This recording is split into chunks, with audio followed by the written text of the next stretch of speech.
The Mike Hosking Breakfast, 6 to 9 weekdays on Newstalk ZB. G'day there. In the past week, we have been dealing with 3 houses currently for sale. They are what you would loosely call high-end sort of houses. Now, as you wander around with the agent, the usual exchanges take place about size and quality and renovations and street and area, talk about the market, what the vibe is, all that sort of stuff. But the question we always ask is, why are they selling? Now, you ask that for a clue. Are they downsizing? What's changed? Have they been there their whole lives? Have they transferred? The 3 houses all had the same answer to that particular question. They're leaving the country. This was not good because, as I expressed on the program last week, I am finding the immigration figures these days deeply depressing. I read over the weekend that suddenly universities in Australia are closing their books for international students because they are inundated. Are we inundated? No, we are not. I read that the Albanese government is under pressure on immigration because they promised to curb it. Have they curbed it? No, they haven't.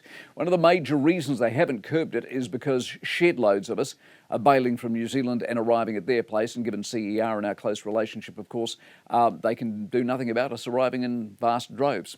In the case of the 3 houses, one have their kids already ensconced in Australia and the parents are looking to join them as soon as they possibly can sell their house. The other 2 families, they are off to Europe.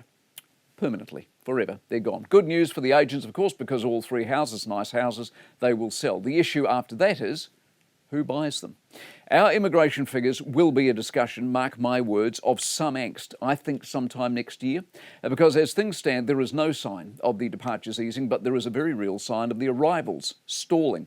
The arrivals are mainly from places like India and Fiji, Indonesia and China. Culturally, the face of New Zealand is changing dramatically. And as we learned last week, a bit over 1, not much over 1% of those arriving applied for these skilled visas. The rest presumably are baristas, chefs and construction workers. The demise of this country is alarmingly real. Most haven't woken up to it yet. The government knows the problem and they are working hard to, at worst, stall it, hopefully to reverse it.